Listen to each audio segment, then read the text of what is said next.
मूर्खों को समझाना, चरित्रहीन स्त्रियों की चिंता करना तथा एक निराशावादी इंसान के साथ समय व्यतीत करना बेवकूफी है, क्योंकि मूर्ख ज्ञानवर्धक बातें नहीं समझ पाते। चरित्रहीन स्त्रियां हजारों पाबंदियों के बाद भी अपने मन की ही करती हैं, तथा एक निराशावादी मनुष्य अपने मित्र को किसी भी मूल्य पर खुश नहीं कर सकता है। जिस घर में एक चरित्रहीन दुष्ट पत्नी, कपटी मित्र तथा कटुभाषी नौकर हो, वह घर सर्प से भरे स्थान से भी अधिक संकटप्रद होता है। ऐसे घर में न रहना ही बेहतर होता है। एक व्यक्ति को अपने संकट भरे समय के लिए धन इकट्ठे करके रखने चाहिए। यदि कभी उसकी स्त्री किसी संकट में पड़ जाती है तो इस संचित धन का मोह न करते हुए स्त्री को बचाना चाहिए।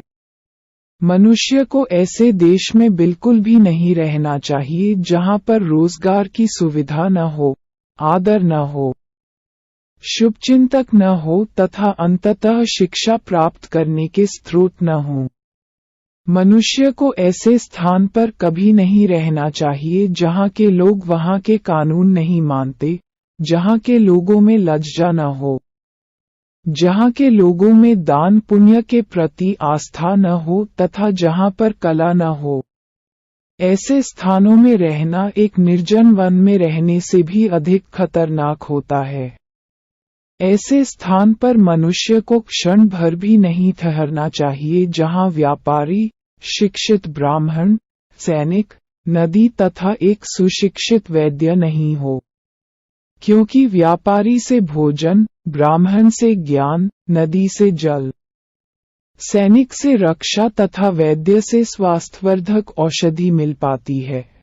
जीवन के लिए ये 5 तत्व अति आवश्यक हैं। मनुष्य को विभिन्न स्वजनों की पहचान विभिन्न समय में होती है। पत्नी की परीक्षा धनाभाव में, मित्र की परीक्षा आवश्यकता के समय में, सगे संबंधियों की परीक्षा संकट काल में तथा नौकर की परीक्षा मालिक द्वारा दिए गए अत्यावश्यक कार्य अथवा गुप्त कार्य के समय होती है। ऐसे समय में यदि मनुष्य को इन लोगों की सहायता नहीं मिल पाती तो ये लोग उस मनुष्य के लिए व्यर्थ हैं। संकट काल में जो व्यक्ति आपकी सहृदयता से सहायता करता है, वही सच्चे अर्थों में आपका मित्र और भाई होता है। अतः संकट काल में जिन लोगों से सहायता प्राप्त हो उन्हें किसी भी मूल्य पर नहीं भूलना चाहिए। कठिन परिश्रम से मनुष्य कुछ भी प्राप्त कर सकता है। परिश्रमी व्यक्ति को उच्च गुणवत्ता वाले खाद्य और उसे पचाने की शक्ति प्राप्त होती है। कठिन परिश्रम से मनुष्य अधिक धन अर्जन कर पाता है तथा अपने जीवन निर्वाह के लिए उचित कर्मों में उसका प्रयोग कर पाता है। उस व्यक्ति को जीवन में स्वर्ग जैसा सुख प्राप्त होता है, जिसका पुत्र आज्ञाकारी और पत्नी भरोसेमंद हो। व्यक्ति को स्वयं भी संतोषी होना आवश्यक है। एक सच्चा पुत्र अपने पिता के प्रति आज्ञाकारी होता है और एक सच्चा पिता अपने पुत्र की सभी तरह से देखभाल करता है। सत्यता किसी भी संबंध को मधुर बनाता है और संबंधी संबंधों से परे मित्र भी बन जाते हैं।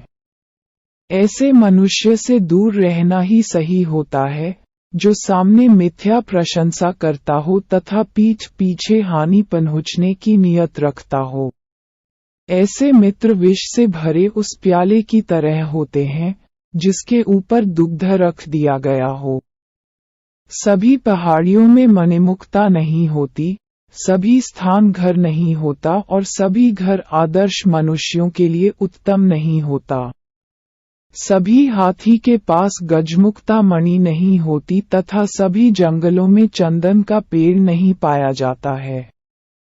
तात्पर्य ये है कि सभी मनुष्य आदर्श मनुष्य नहीं होते हैं। मित्रता अपने स्तर के मनुष्य के साथ ही बेहतर होता है। किसी राजा के अंतर्गत नौकरी सबसे बेहतर होती है तथा एक स्त्री को अपने घर में रहना चाहिए। स्त्रियां घर में ही सुरक्षित होती हैं। चाणक्य के अनुसार प्रलय के समय समस्त स्थल समुद्र के नीचे चला जाएगा, किंतु आदर्श मनुष्य के चरित्र में कई समुद्र एक साथ समा सकते हैं। अतः ऐसे मनुष्य बुरे से बुरे समय में भी अडिग रहता है। किसी बड़े परिवार से संबंध रखने वाला अति सुंदर नौजवान यदि अशिक्षित रह जाए तो लोग उसे ठीक उसी तरह नजरअंदाज करते हैं, जैसे एक सुगंधहीन फूल को नजरअंदाज किया जाता है।